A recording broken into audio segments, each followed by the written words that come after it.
Welcome to the Negotiation Made Simple podcast, where we help you master the art of negotiation and win the next deal. I'm really excited about the story that you are going to hear on this episode. It's the story of Punta Brava. Punta Brava is a new, highly exclusive golf course development that is located just outside of Ensenada, Mexico. It will be one of the top 100, if not top 10 courses in the world once it's finished. It sits on a beautiful 300-acre peninsula with the waves crashing on three sides. Tiger Woods was the one that has laid out the course. And in his design, he's brought the Pacific Ocean into play on like 8 or 9 of the holes. And it's visible from many more than that. This incredible development now has the who's who of sports, entertainment, and business people that have joined. And this club, a golf and surf club, is now in its formative stages and will open relatively soon. But this dream, the dream of a gentleman by the name of Brian Tucker, a dear friend of mine. This was a dream where it wasn't easy to get it to reality. In fact, it took Brian 18 years to get this to the place where it is now. And what I want to do with Brian today is to spend some time reflecting on those 18 years, specifically the negotiations that he had to manage. Negotiations that didn't go so well, and deals that were brilliantly put together in order to make Punta Brava what it is today. So let's jump into this conversation with Brian Tucker and hear how he's used negotiation to bring Punta Brava to life.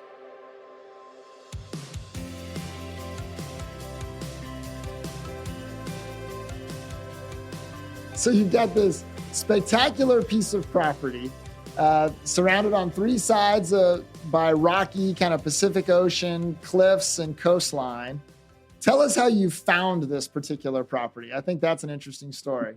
Yeah, I was working at Charles Schwab, and I had this dream a very naive dream I wanted to go and build the greatest golf course in the world, which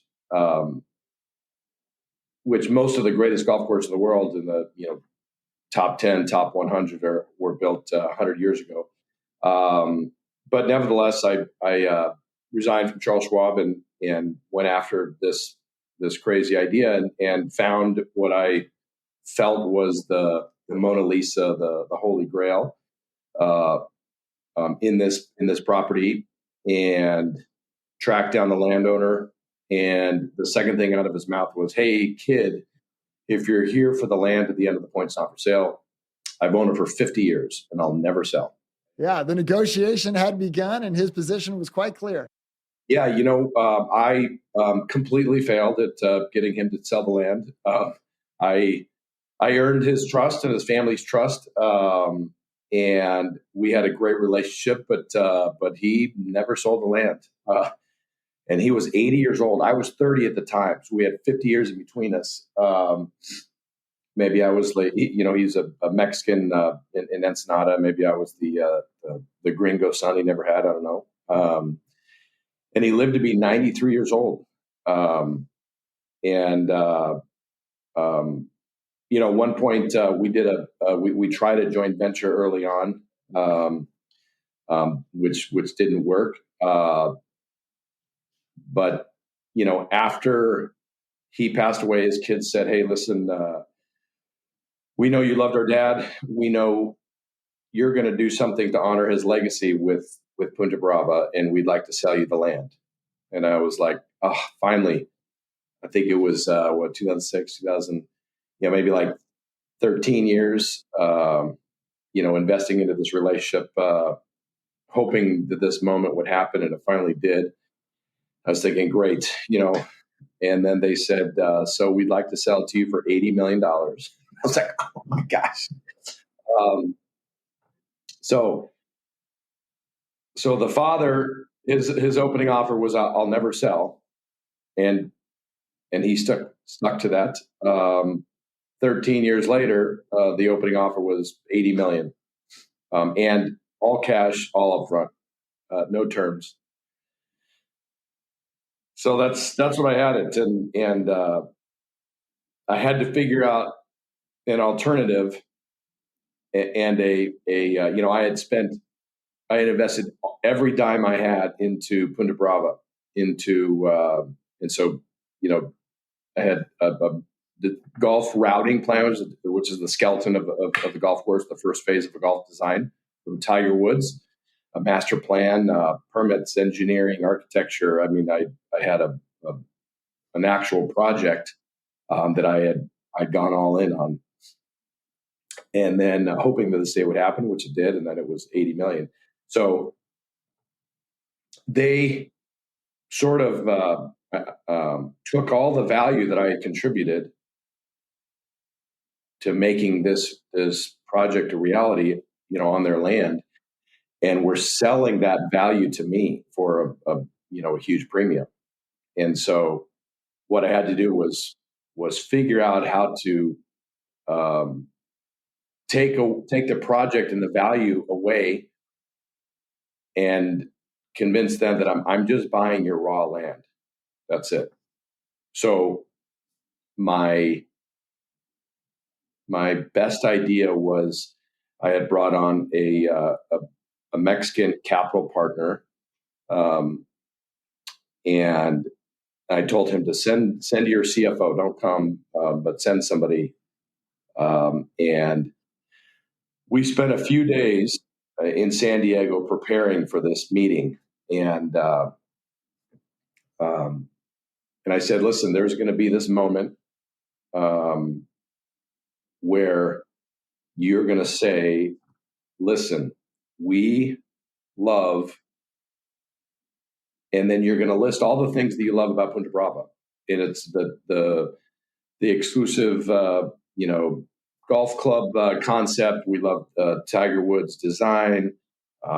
We love all these things, and they're going to associate that with their land. They're going to be sitting there saying, yes, yes, of course, yes. And then what you need to do is say, and our first option is to build Punta Brava on your land. But if you guys don't want to sell for a reasonable price, that's okay. No, not a problem. We own a bunch of different properties in Mexico, and there are some that we don't own, but that are for sale, and we can build Punta Brava on those. So I love that. There's so much there that I want to kind of go back and unpack a little bit, because I think everything you just described there's some really masterful kind of negotiation techniques. And before I get there, though, and we break this down, you actually were intentional about developing your negotiation skills. Talk a little bit about that and why that was so important to you going into this pursuit of this land and the dream of this golf course. Yeah, as an American, we go to the store when we're 5 years old, and the price for apples is it. In a Latin country, it's not the price. You go there, and sometimes there is no price. If there is a price, that's not really the price. And so you learn from the time you can walk to negotiate, and it's not something that's uncomfortable or awkward. You just do that. And so by the time you get to be a businessman or woman in your 20s or 30s, like a Latino is so far advanced than an American. So I knew this, and I knew I don't really like negotiating.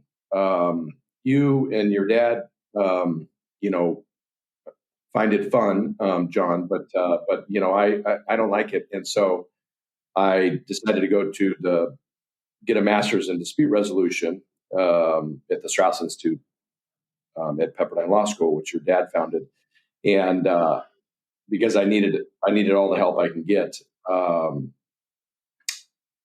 and that was one thing, and it taught me some really, like, when you do like a undergrad degree or something like that, liberal arts, you're going to study things that you're never going to use ever in real life.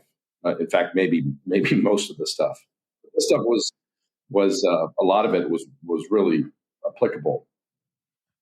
That's great. So let's go back and break that down a little bit. So the first thing that I thought was interesting that I'd love for you to expand on a little bit is you had to develop a relationship with this family, and you speak Spanish, so that helped in terms of being able to connect with them from a language standpoint.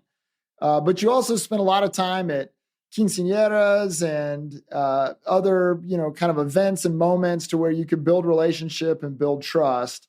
Talk about how that helped you in terms of ultimately putting the deal together and the importance of building relationship with the people that you're wanting to do business with and you're having to negotiate with. Yeah, I think in the Latin culture, an American has like the worst of two worlds. Number one, they're outmatched in negotiating wise when you're talking about above the line economics. But at the same time, also it's about relationship, and you have to build the trust. You have to empathize with the person on the other side of the table, and you have to understand a Mexican is going to see an American as having the upper hand, and so there's going to be I don't know if you call it an oversensitivity or a inferiority complex. So you're going to walk in there, and they're already going to be you're already going to be behind. This in this dynamic is going to be similar in lots of different areas. You and I were talking yesterday. A New York lawyer is going to walk into a small town lawyer, and the small town lawyer is going to have this like, oh, you think you're better than me because you're a tough New York lawyer, or whatever. If it's wealth, if it's social status, and in my case, this was culture.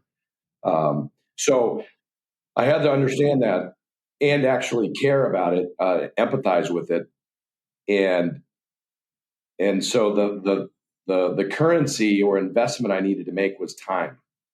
Time is what is one of the things, one of the tools that will,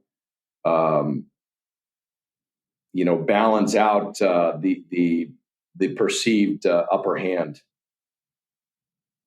So that's why I went to the quinceañeras and the weddings and everything I could.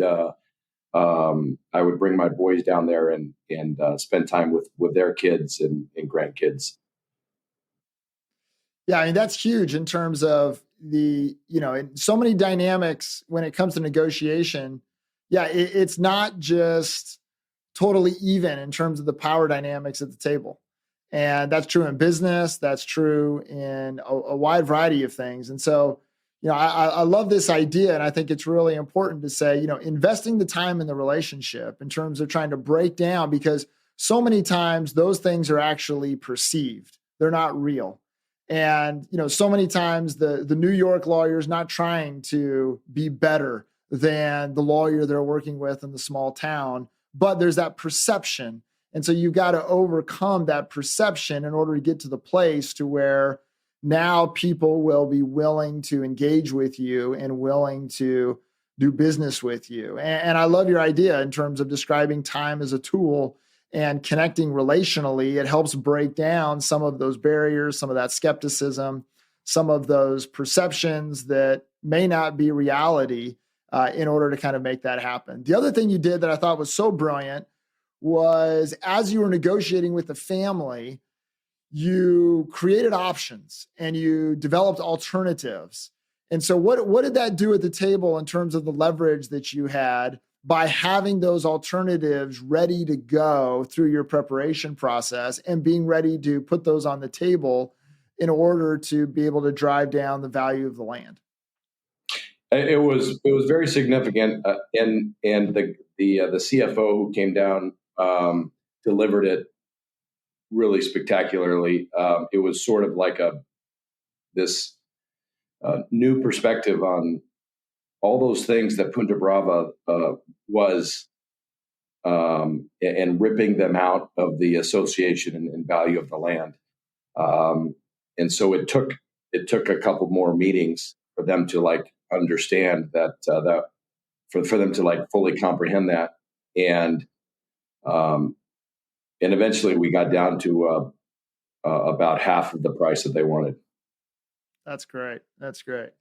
So the other thing that I think is so interesting about the story of Punta Brava is it has taken you 18 years that you've been working on this. Is that right? Yeah, it's pretty much a success, John. If you don't count the 18 years. I like it. Yeah, yeah. Overnight, just don't worry about the preparation phase that was 18 years long. Right. The master's degree and, all the failures along the way. But anyway, yeah. Yeah. Okay. So the journey has not been just a rocket ship. It's been more of a roller coaster in terms of getting to where you wanted to get. And so I'm sure there's some moments in there to where, you just had to be like doggedly persistent in terms of getting the deal done and overcoming some of the blows that you had to take along the way when things didn't work out the way that you wanted them to work out. I mean, I think the public moment that everyone is aware of is, you had Tiger as a partner at one point. And Tiger went through very publicly some of his struggles, and I know that impacted the project. But just talk about how in the course of trying to put this deal together, how did you get yourself to a place to where you were able to overcome and you were able to get up the next day and try something new in terms of trying to make this happen? I had not read this book called Man's Search for Meaning, Viktor Frankl, I think, until like a couple of years ago. But it resonated with the past 18 years.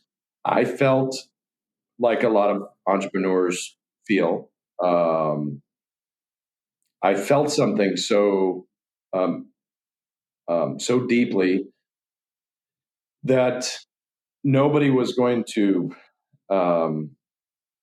tell me that I was crazy and it was going to affect me. And there were times when I couldn't talk about Punta Brava to my wife, to my friends, because I was crazy. It's like hey, your ex-girlfriend broke up with you like 2 years ago. Like you have to like move on. Like throw away the love letters. Like, bro, I feel sorry for you. You're like stuck. And so I didn't talk about it. And I did other things during this sort of like waiting period. But all the other business ventures were really just to support, waiting for Punta Brava, the land to sell into. And of course, no one was going to do that during the economic recession. And so, it wasn't just the landowner passing away or him selling. Yeah. So one of the things that I think is actually a really important negotiation skill, and I think you demonstrated it through all of your work with respect to this development, is that sometimes really sophisticated negotiators, they have to be irrationally confident. They've got to be the only ones in the room that see a path to the deal.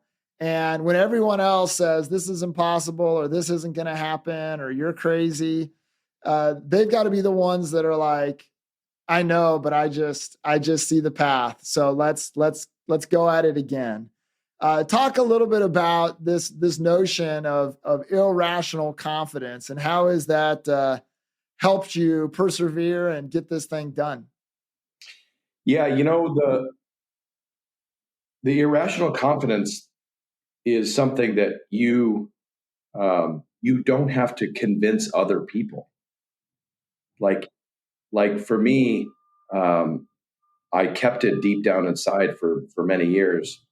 Of course, you'd walk into my office and it wasn't hidden that Punta Brava was it. That was why I'm here. This is my purpose. Um, and so, um, having, irrational confidence, um, comes out in the what you do on nights and weekends and during the day, and what you think about and dream about, and your resilient, like, long term, um, work ethic. Some people think, like, you have to be, shouting, I am going to do this, I'm going to do this. It's like, absolutely not.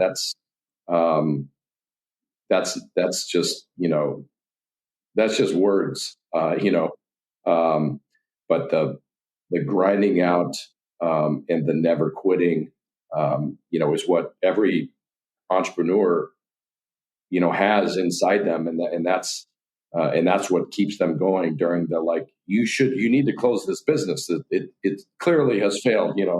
Uh, wisdom from everybody around, the entrepreneur. Well, but what I love about it, what I think so applicable to negotiators, is this idea of, okay, I went down this road and it was a dead end. And so when most people would quit and say, well, I'm not going down any more roads, it's too tiring and I'm not getting anywhere. What I love about, what you've done and so many entrepreneurs have done, and it's such a lesson for negotiators, is, it's not a time to quit, it's a time to get creative and try another way. And, that's what you've had to do multiple times in terms of acquiring the land, getting permitted, getting this development under construction. Is, instead of quitting, you got creative and you tried another way. And, it took 18 years of trying other ways, but you finally figured out the way in order to make it work and make it happen. And that's the value. And I think that's so important, is that, the people who get deals done are not necessarily the smartest people. They're not the people with the most resources. Many times it's the people that are just simply irrationally confident. And instead of quitting, they get real creative and they go find another way. And they don't stop until they find the way, even though it may take them, 18 years or something like that. So as you kind of traveled this journey, what else have you learned about negotiation? I know you've mentioned a couple of times this go below the line. You might talk a little bit about that as something that's benefited you as well. So at Pepperdine, in the master's in dispute resolution, I learned this concept of everything above the line is about economics. So that's pretty simple and straightforward. If you're negotiating with somebody about the price for apples, in a Latin country, it's just about economics. It's above the line. Below the line has nothing to do with economics. It's all the interests and motivations of somebody.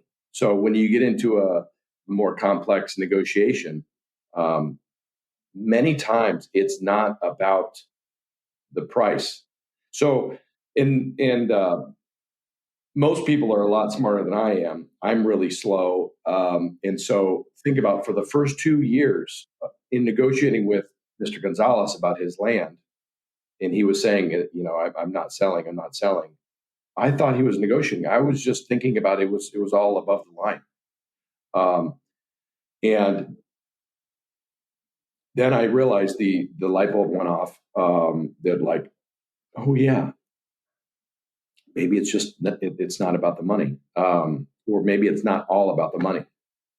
And once I started exploring, below the line interest and motivation, I realized that legacy and ego, pride in this land that he had for 50 years, was really, really important. And again, it's not the only thing usually, but it's you have to, like, break down, like, okay, it's 50% about money, and then it's 30% about this interest, legacy, and 20% about pride and ego, and still being the man and all that. And so that was really helpful. It also helped. We just purchased the adjacent 120 acres, and there were 13 communal landowners, and they all had to agree. And there was one holdout, and it wouldn't sell, and I had to spend time learning about the motivations and interest below the line. And there was a big, long history of um, his father, who wasn't accepted by the other 12, and so they had a little chip on their shoulder, and they wanted to make sure that they were smarter than the 12, and the 12 wanted to expose them for being crazy and all this. And so we had to do this complex purchase of the land for the 12, and then carve out specific thing with a specific business model for the 13th. Really creative in terms of how you overcame that, in terms of trying to meet those interests of like, okay, fine, we'll get creative in terms of how to respond to your needs. And I find so many folks where it's like, hey, look, the other 12 did it this way, and they just try to pound the 13th. But the reality is that as a negotiator, you have to be dynamic. And what you're talking about in terms of this below the line stuff, this is human, people, psychological kind of stuff that you're dealing with here. It's intangible, it's abstract. It doesn't make any logical sense to the person that doesn't hold those thoughts or those values or those sentiments. They don't make any sense. But to the person that holds them, they make absolute sense. And so they are literally willing to go to the mat over those things. And what sophisticated negotiators, instead of trying to fight those things or dismiss those things, what they do is they embrace them. And they say, okay, this is a problem I got to figure out how to solve for. And they get real creative in trying to solve them. And, there are lots of things that are reality today because people were creative in trying to embrace and figure out those, I call them the human element that is part of this process. So we've got time for a couple of more questions.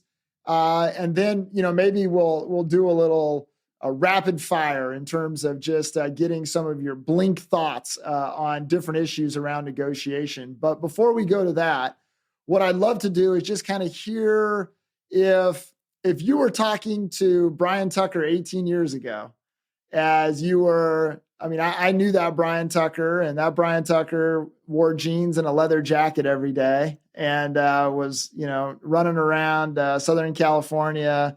Not sure yet if, I certainly had a dream, but not sure yet how he was going to pull that dream off.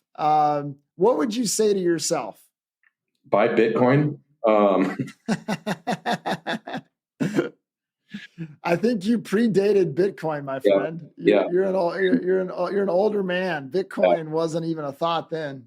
Yeah. Very true. Very true. I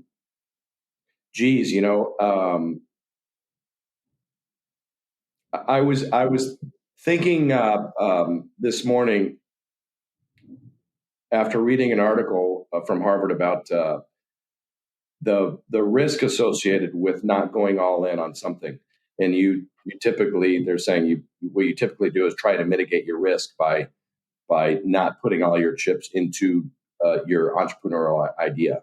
And what happens every time you do that is you increase the risk of failure and decrease the risk of success by trying to mitigate the risk. And so I'm sort of an all-in guy, which is sometimes really bad because if the idea is terrible, then it takes me longer to cut my losses. It's good in relationships, because I don't quit. Maybe it's bad for the other person. My wife's like, geez, it's 22 years, let me go already. But probably setting expectations that I thought it was going to be really easy in the first couple of years. And then I realized like, this is in the long haul, this is a long-term deal, which was fine. And it was after the whole thing kind of blew up with the economic crisis, 2008, and my golf course architect hitting a tree. I realized that this is going to be. I don't know when this is going to happen, but I realized that I was okay with that, and I realized that I could outweight anybody. God didn't make me very smart or wealthy, but he did give me patience and resilience, which, like, as a kid, like that's not like a super valuable thing. I'd rather be smarter or an elite athlete or wealthy. I mean, I am an elite athlete, but patience and resilience is that weird trait is what is built Punta Brava, because I just had to like not quit and stay in the fight, maintain the relationship with landowners, and that's what did it. All right, so let's jump to some questions that hopefully can just be answered in kind of one word or one phrase answers. All right. So here we go.